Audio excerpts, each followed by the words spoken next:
Welcome back here to Wake Up Call with Dan Tortora on wakeupcalldt.com, your one-stop sports shop, and on mixlr.com/wakeupcalldt, as well as on YouTube and Facebook.com, both /wakeupcalldt. Proud to be here hanging out with you inside of the Cafe Kubal studios. You're also listening where it's being shared on Facebook.com/live. Now, DT, we're here with Jacob Adler, who is the director of ESports. Very happy director of ESports at Marywood University. An awesome addition to Marywood, and I'm so excited to speak with Jacob about that. So let's bring Jacob on. Jacob, how you doing today?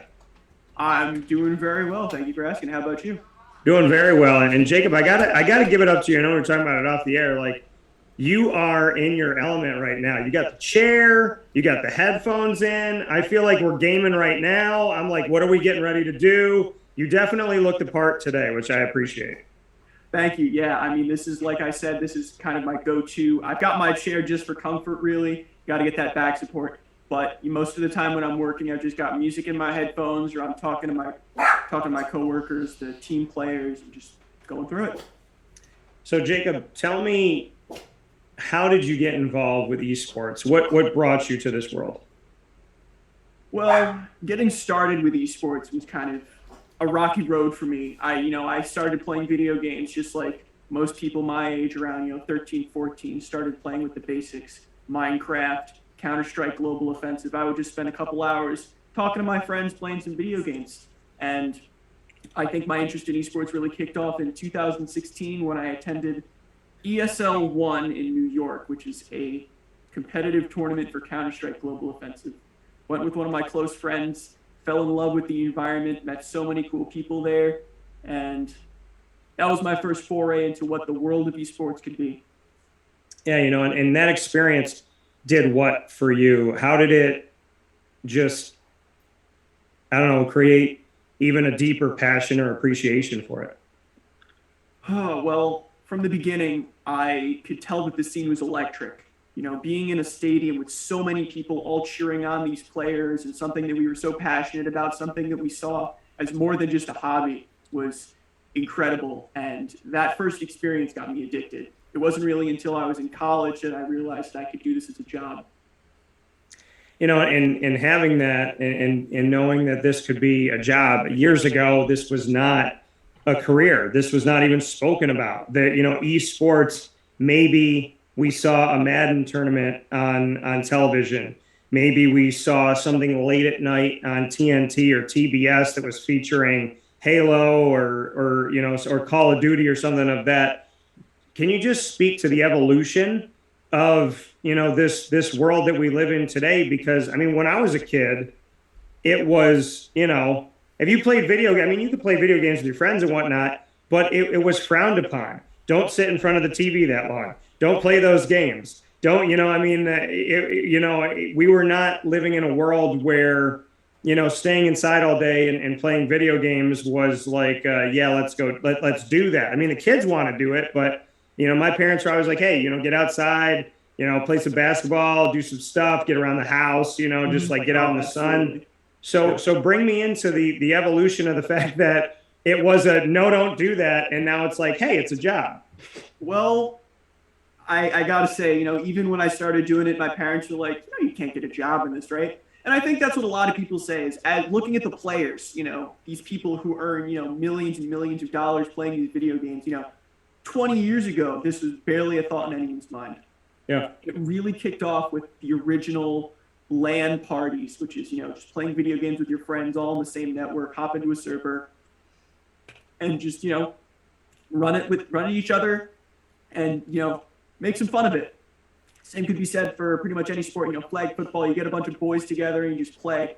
And that's how it all starts. It all starts with just a few guys coming together to play some games. The first LAN parties evolved. People started offering prize money. I think Counter-Strike was one of the first games that had a really, really big and flourishing competitive scene. Yeah. And then it started expanding. And a lot of it came from the content creation side of things with the birth and the growth of YouTube. People saw these people making gaming videos, playing Minecraft and Counter-Strike and all these cool things. And they're like, wow, this is really cool. I want to share my experience with video games with the world. And as they started gaining traction and people started loving it, the industry started growing. It's a snowball, a little bit at a time. And, now we've got people doing esports at the collegiate level. We're talking, multi-million-dollar leagues and everything. So it's a snowball that I am happy to get behind and start pushing. And how old are you, Jacob? I'm 22. So 22 years old, director of esports at Marywood University. Mm-hmm. Means what to you to have such a title at a university that obviously, I'm an alum of. I have a deep respect for Marywood and everything they've done and how they've evolved. At 22 years old, to have this on your resume means what? I mean, it's a blessing, first and foremost. I'm very lucky to be where I am. Throughout my 3 years as president of the esports club at my college, I realized that this is what I kind of wanted to do for a living. My degree is in graphic design, so I was hoping to just do something with esports, anywhere I could get within the industry with my experience, my training, my past. And I was just opening myself to any opportunities. But through my experience, working with some other organizations, I realized that this was what I wanted to do. A lot of it came down to luck. A lot of it came down to just being in the right place at the right time. And ultimately, I'm blessed and very grateful for this opportunity. And I'm so excited to help grow the program at Marywood. Here with Jacob Adler, director of esports at Marywood University. It just hired. Bring me into it. You said right place, right time. How did it all come about? So prior to this position, I was working as the game manager with the National Esports Collegiate Conference. I was coordinating League of Legends competitions with one other person for the whole season. We would go through, we'd contact the schools, we'd say, here's when your matches are, we'd get all the spreadsheets, all the calendars going, we'd have daily game updates for the social media, and we'd have our live streams. No sport is without fans, so we had our videos and our broadcasts live streamed to thousands of viewers, people who would tune in and watch us. So that's where I was really exposed to the collegiate scene, raw and unfiltered, basically. And from there, I saw Marywood University on the roster. That's where they got their start in the NECC.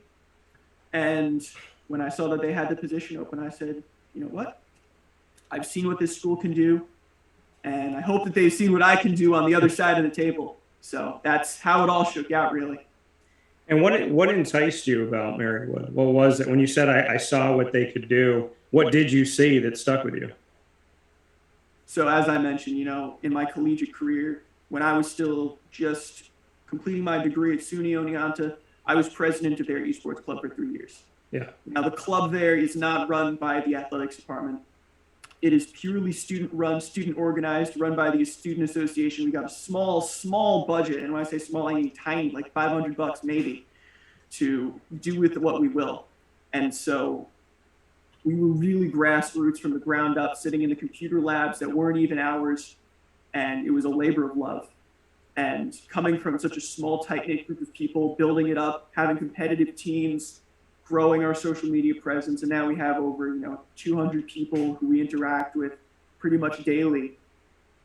Seeing such a tight-knit group at Marywood, seeing this small new program as something that is in the perfect spot to grow, full of this tight-knit group of very passionate individuals who care a lot about their craft and this, I call it a hobby, but it's a lifestyle. Yeah. And it's that same feeling of walking into the gaming room for the first time and seeing all the people playing, and it's electric once again. Here with Jacob Adler, director of esports at Marywood University. How did the conversation happen with Pat Murphy? The conversation, it started slow, really, as we were chatting, just a standard interview process first. I was really trying to talk about how much experience I had running this small club back at Oneonta. And then he introduced me to the teams. And that's really when I feel like the connection is there. I pride myself on being a people person. I think that's, a strong suit, not to toot my own horn, but I love talking to people. I love learning about what people's stories are, as I'm sure you know, of course, on this show. So it's it's one of the things that I love to do. And being able to talk with the captains and figure out what makes the teams tick was really what not only solidified, I hope, my desire to work at Marywood, but also their desire to have me work at Marywood. So Pat putting you around the team and kind of just letting you go and saying like, hey, check it out, see what you think, and really get around everybody. You feel like that's what did it for you, was to really meet them and know them. Instead of just applying for a job, you were applying for a position after being around the people that you would be a part of, which is a really unique way. And I got to credit Pat Murphy, the executive director of athletics at Marywood University, for doing it that way, to say like, hey, well, if this is something that you're actually interested in, why don't you come see the facility, come see the people, and really get a feel for it? Because not everybody does that. Some people don't let directors and coaches meet anybody until they've decided this is the person. That was the opposite for you, because Pat put you in front of them and let you, in the process of interviewing, really get a feel for it, which I think is pretty. It sounds like a simple thing, but it's actually, I think, a very smart thing to do. Yeah, absolutely. And just to touch on it, the gaming space that's at Marywood, it's absolutely incredible. The first time I toured there, it was so much different than what I was familiar with at Oneonta. This whole area was specifically dedicated to gaming, and it's very clear from the beginning that it was this passion from the people who came before, that this was something that they really cared about to build up. And I think that's the real thing is I know I've said about it before, but every person who's part of the esports program at Marywood cares about it so much. And that's very clear to Pat, that, he's the one who said, if all these people are going to be working with under one person who's going to be coordinating this whole program, this brand new program, basically, hasn't even gotten a full year in yet, we got to make sure that everyone is on the same page. So having them come in and meet the whole team, that's the goal. And that was, I think, one of the best things that Pat could have done. And big shout out to him. I really appreciate his approach for that. Can we discuss the logo? Because I am such a big fan of the Pacer, but and this was not the logo when I went to school there. It was very basic. And so to see this, but your esports logo, it not only has the Pacer, but the Pacer's got the headset on. I think it's so cool. And I'm gonna throw this. I know you just got the job, Jacob, but I'm gonna throw this at you. I would like some gear. I'm gonna say. You want some gear. That is something that I have heard, is that the team really loves their Marywood branding stuff. And I think if we're gonna have all these people competing in the same room, competing against schools from so many other places. I mean, the NECC, they have schools in Canada, they have schools in the other side of the country, everywhere. We got to be able to distinguish ourselves. Got to rep the Pacer pride. So I think definitely some uniforms are on the table in the future, hopefully. So I'll be in touch with you when that happens. Absolutely, because I mean, it's a subtle addition to the logo, but how cool do you think that is that they let esports do that they let, because normally your logo is your logo, but the logo has the headset on, and I just feel like that shows even more of a dedication from Marywood University to what you're doing. I absolutely agree. It really personifies what esports is for a lot of people. Yeah. Because it's not this huge change. You don't need a whole new logo or anything for it. It's just a slight different way of looking at it. A lot of people who play games, they live relatively typical lives of, 9-to-5 job, and they come home and they hop on the computer and they play their games with their friends. And it's a hobby. And that's just goes to show you that anyone can get involved with esports.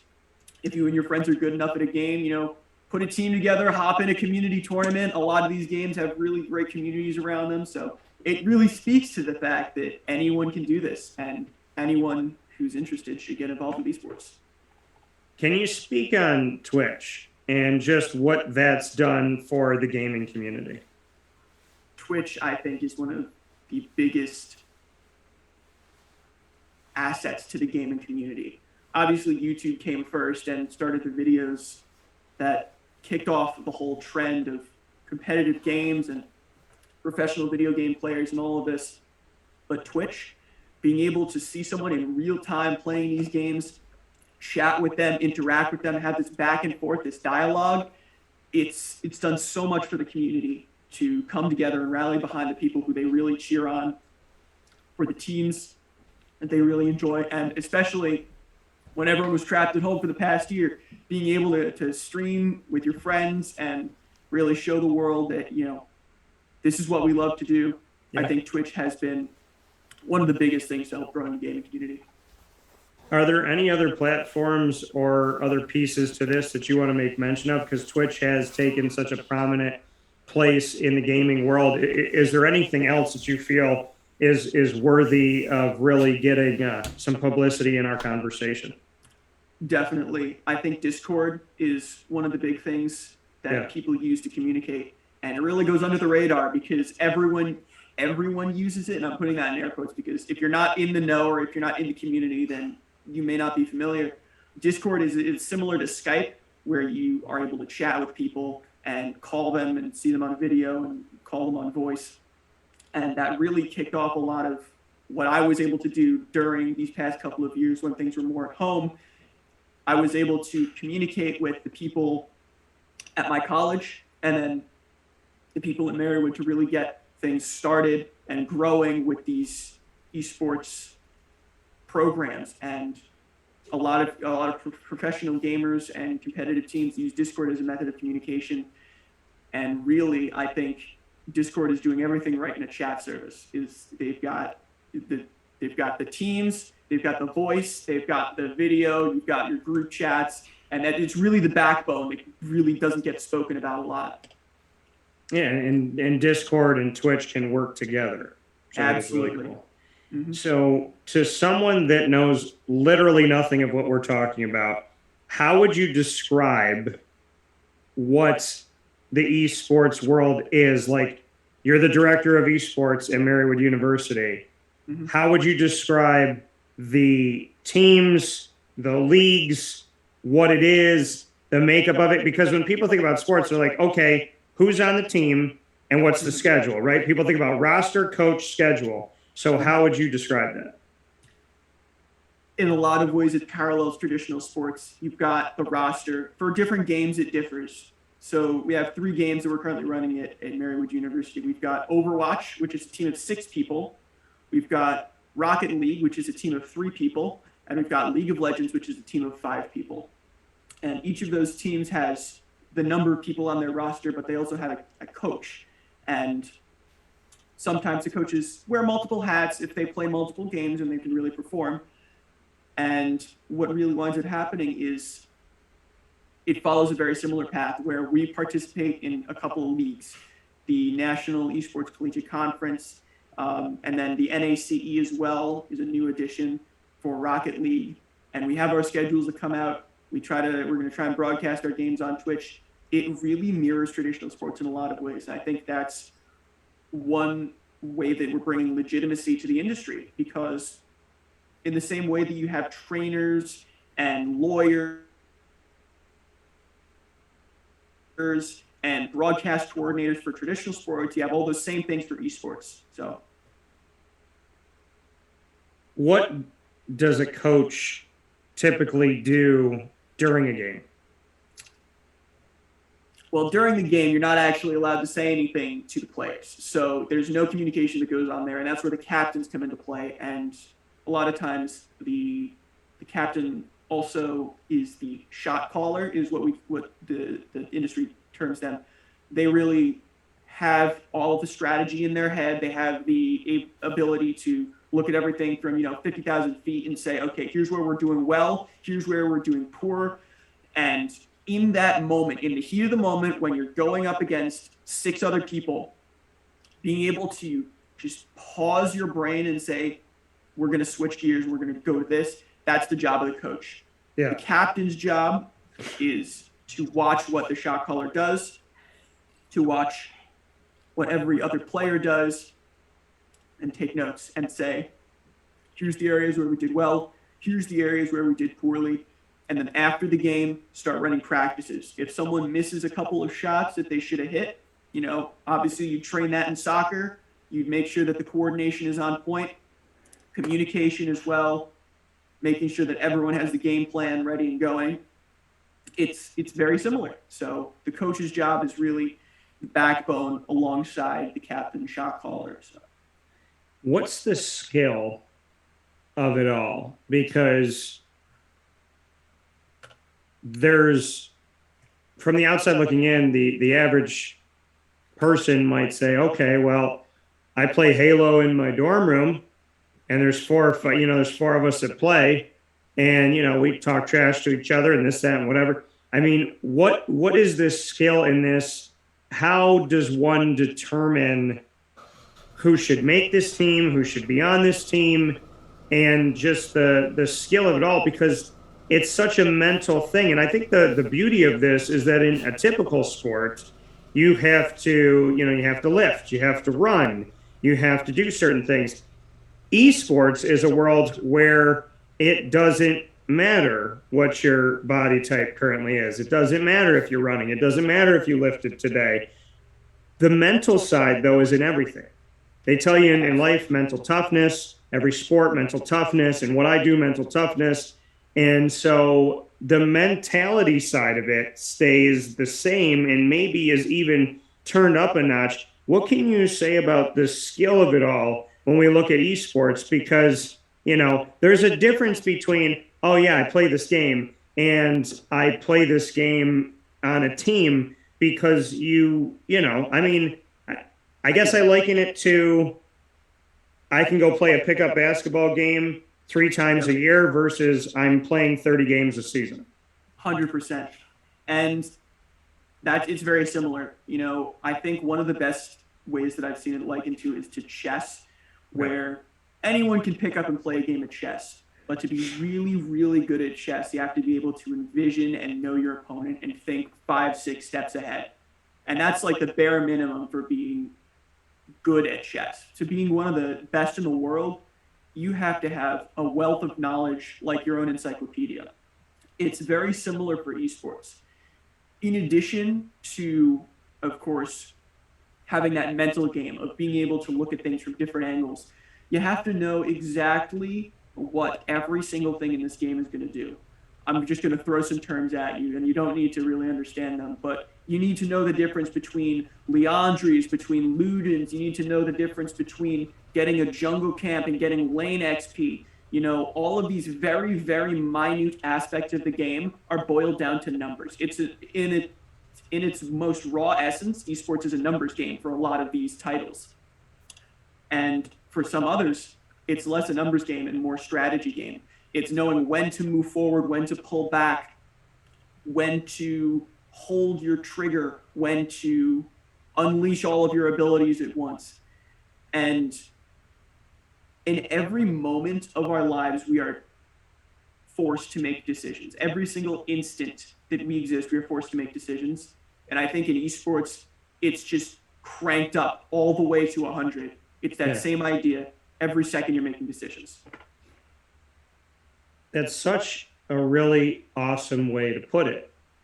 And I mean, I'm going to throw this at you. You're 22. So I'm going to throw this at you. So I grew up with Sega Genesis and the original Nintendo. Speaking here with Jacob Adler, Director of Esports at Marywood University, in our Pacer Pride special and our spotlight focus on esports here at Marywood University, exclusively on Wake Up Call and our multimedia marketing partnership. And we appreciate you being here. So my buddy James had a Nintendo, and my cousin Jeremy had a Super Nintendo, and I had a Sega. So Sonic the Hedgehog, Mario, Super Mario. Classic console wars, yep. Right. So just really good stuff. Now, this is before Super Smash Brothers. It's before, we start to get into Halo and get into, Gears of War and Call of Duty and all that stuff.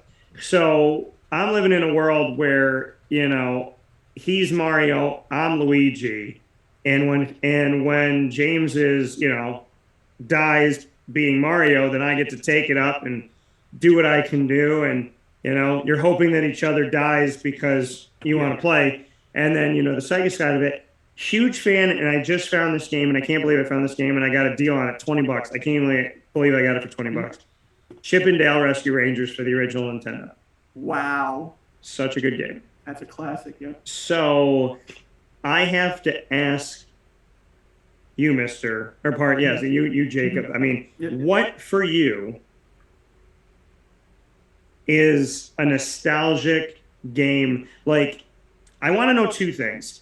If you could go back in time and play any nostalgic game, any Nintendo or Atari or Sega Genesis, bring me back to what game or games you would play. And then secondly, what's the game that, like, you attribute to just hooking you into this world?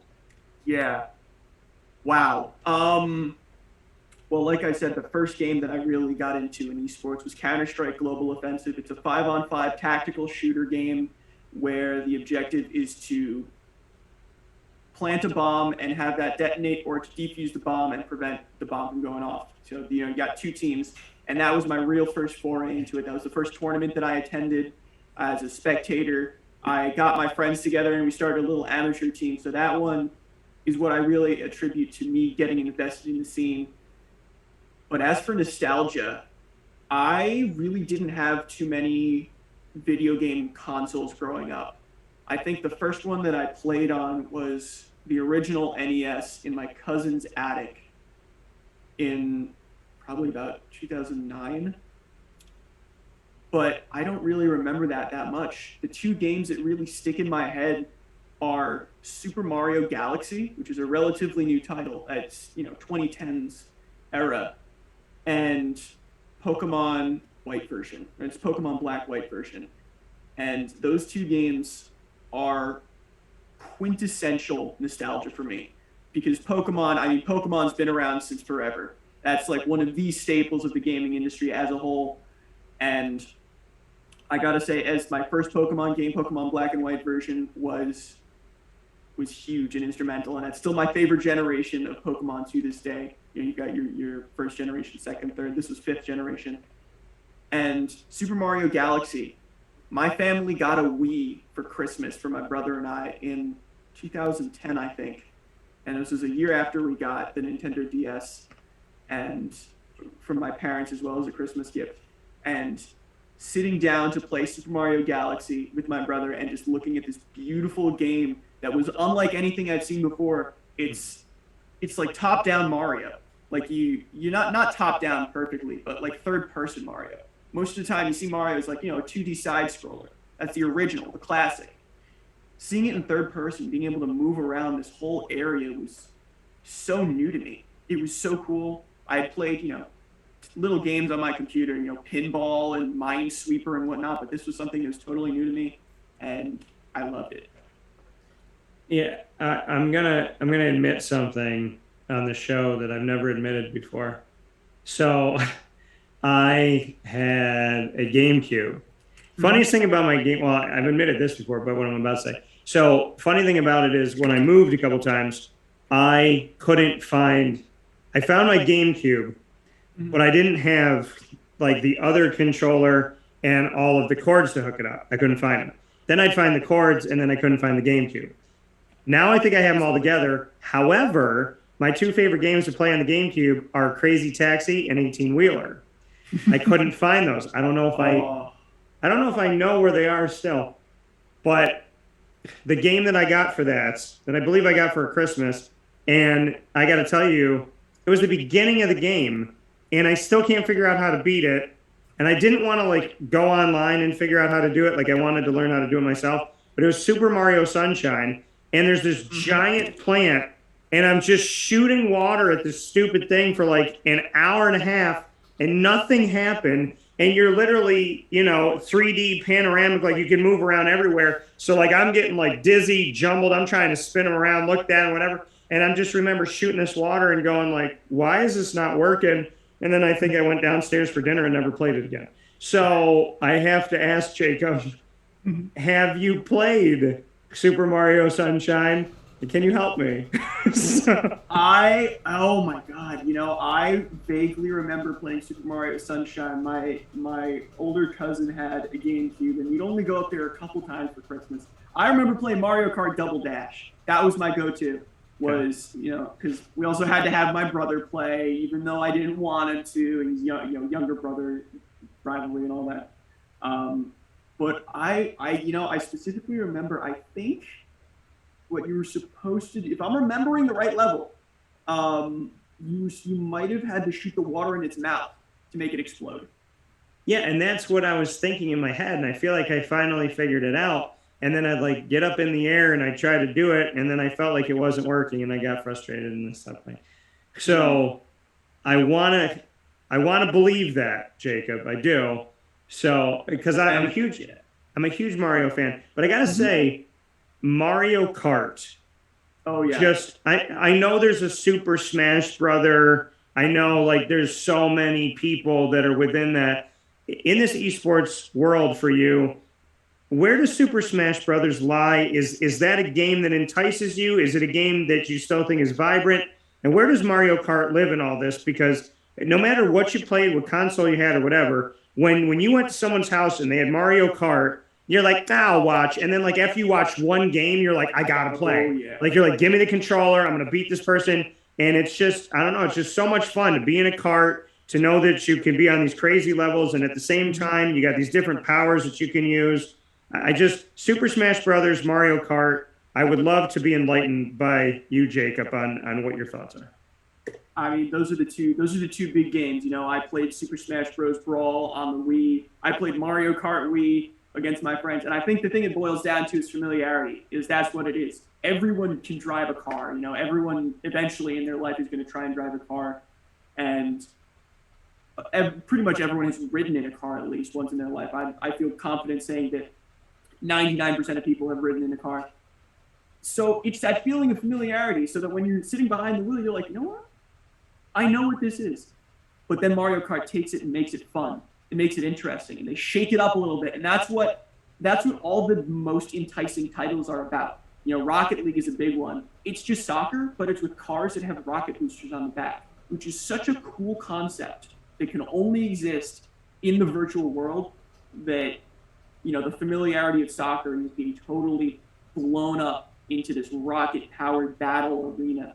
So I think that's really what draws Mario Kart in. And unfortunately, there's not a lot of support for a Mario Kart competitive league. But what I can say is running as fast as you can, trying to get to the end of the track. There are world records for that, and they're constantly being updated. So if that is something that you're interested in, I mean, you can check that out. As for Super Smash Bros. Brawl and Melee and Ultimate, I mean, as I mentioned, Super Smash Bros. Melee is still going strong. You've got these events for fighting games. I think the fighting game community is just spread really thin across a bunch of different titles. Because you've got Smash, you've got Tekken, you've got Guilty Gear. Like, there's so many more that I'm not even cognizant of. But Marvel vs. Capcom, there's all these titles that the fighting game community is stretched kind of thin. But when they find a game and there's more than a few people to play it, you got something magical there. So I think Smash Ultimate and Melee and pretty much any other fighting game for that matter is going to stick around for a really long time. What determines, before I let you go, speaking here with Jacob Adler, Director of Esports at Marywood University, in this edition of Pacer Pride, exclusively on Wake Up Call with Dan Tortora, inside of the Cafe Kubal studios here in our exclusive multimedia marketing partnership. Rocket League, Overwatch, League of Legends, you've mentioned all three of these. What determines, especially at the collegiate level with esports, what determines what leagues there are, what games are being played? How does this get determined? And because obviously you have to be able to play different colleges and universities. So how do these things get determined, and how often could they change? I mean, I think right now the industry is still evolving at a record pace. I've done some looking through a couple of different journals, specifically one of them being the Trends in Collegiate Esports from Esports Foundry for 2021. And that's just, I'm not sponsored or anything. That's just what I've been reading. And it's like my go-to for looking at what the industry is doing. I have the whole thing earmarked. Essentially, it talks about growth. In 2021 and now 2022 is just record growth for the industry. We're still seeing so many new different games come out, so many different leagues come out. What it really boils down to is having the support for it. If you get more than a couple people together who are interested in something, you can make something magical happen. I've interacted with a few of these leagues that are really grassroots, small communities over the years, just a bunch of people who love the game. And, I mentioned I work for the NECC, National Esports Collegiate Conference. They've just started, I think they were on year 0 last year when I started working with them. So now they worked out that was the year before I started working with them. So they're still working out some of the kinks. They were just the New England Collegiate Conference at one point. It spawned out of that, and it grew into something that now spans the whole country. It's really not build it and they will come. It's more along the lines of let's get some people together and make something special. And I think that really sums up the whole industry. It's a passion for us. It's a labor of love. We're willing to dedicate our blood, sweat, and tears to make this happen. And I'm more than happy to contribute to seeing it grow. And at Marywood. Rocket League, Overwatch, League of Legends, do you have a favorite? I mean, I've put over like 1,500 hours in League of Legends in the past year alone. So that's the one that's been captivating my attention. I've put some time into Overwatch. I put some time into Rocket League. I don't know if I can pick a favorite, but right now League of Legends has my attention. That's for sure. Okay, fair enough. And in closing, the great thing about this too, Marywood University is Division III. However, in the world of esports, there are divisions, but it's kind of wide open. JUCO, D1, D2, D3. Marywood has a win over Purdue, a Division I institution. So Marywood literally could boast someday of beating Alabama, Clemson, Ohio State, Florida, USC, Texas. It's really unique. I'd love for you, Jacob, to expound on the fact that there really are no barriers of who you can play because it's an internet world. All you got to do is be able to go online and go up against each other. So the beauty of all of this is that Marywood University isn't a D3. And listen, I love D3 and I love everything I've done, but Marywood does not have to stick within these confines when it comes to the esports world and can truly play anybody. And I love the fact that I get to say my alma mater took down big old Purdue. So I'd love for you to expound on that a little bit. I mean, 100%. That's the thing right now and I don't want to say that it's because it's so new, because the industry is still growing, but that's the reason that we don't have divisions. We do have some divisions. In the NECC, it's divided up by your skill cap and your skill rating, but ultimately it doesn't always correlate. I'd say the big contenders in esports right now are schools like Maryville, and you've got Columbia College, I think, was a big one. UT Dallas, I know, is huge. There's more than a few. I know SUNY Canton is doing incredible things within the SUNY system.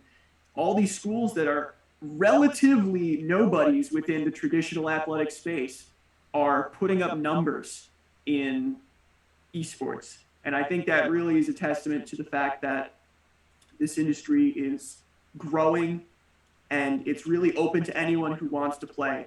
There's so much accessibility. All you really need is a computer. You don't need to be the most athletic guy on the field. You don't need to have the height advantage for basketball. You don't even need to know how to ice skate. All you got to do is sit down at your computer, sit down at your keyboard, get some buddies together, and you could really make something special. And in the NECC playoffs, started 4-0. Springfield won 3-0 in that first round against Purdue again, 3-1. Bryant University, another D1 school, 3-2. New England College, 3-0. To speak to that, the 4-0 start and going into the playoffs and just lining them up and knocking them down. Marywood definitely made a presence there. 100%. And that's one of the things we're really hoping to bring into the next year participating in the NECC. We're trying to put these numbers up. We're trying to get some more involvement. We're trying to bring it home. So what would you like to say to the student body of Marywood University on why they should get involved? I think everyone loves video games to a certain degree. Everyone knows at least a little bit about video games. And I think it's that interest in video games, that love for the craft in some cases, that really draws people in. But you don't have to go pro in all of these games in order to be a part of the industry that drew me in and drew so many other people in to loving it. There's so many different ways you can get involved. You could be with broadcasting, you could be with coaching, you could be with administrative, you could work on the social media, you could do graphic design. There's so many different avenues for you to go down. If you're passionate about video games and you're passionate about the competitive integrity of video games, I highly encourage you to get involved however you can. Come talk to me, come talk to anyone in the esports club or the esports program here. And even at your own college, if you've only got, a couple people who are interested in esports, get them together, talk to them. The way that this industry continues to grow is by communication. That's the biggest thing that is fueling the esports industry. So if you're interested, just talk to people. We're more than happy to help. Amazing way to conclude this edition of Pacer Pride with Jacob Adler, the newly hired director of esports at Marywood University, bringing us into a new era with a tremendous, tremendous opportunity for growth, for excitement, for a whole lot of fun. And I'm going to say it again because I got to keep it in Jacob's ear. New gear, baby. That's what we want. I'll work on that as soon as I can. Jacob, it has been my absolute pleasure having someone of your expertise on this broadcast and to be able to really dive into the world of esports. I'm very, very much honored. I've been wanting to do this conversation for a while, so knowing of your hiring was a perfect timing for all this, and I really am thankful for you spending the time that you spent with me today. Thank you very much. The pleasure's all mine. This is something that I love, and I'm grateful for the opportunity to talk to you about it. So thank you for having me on here.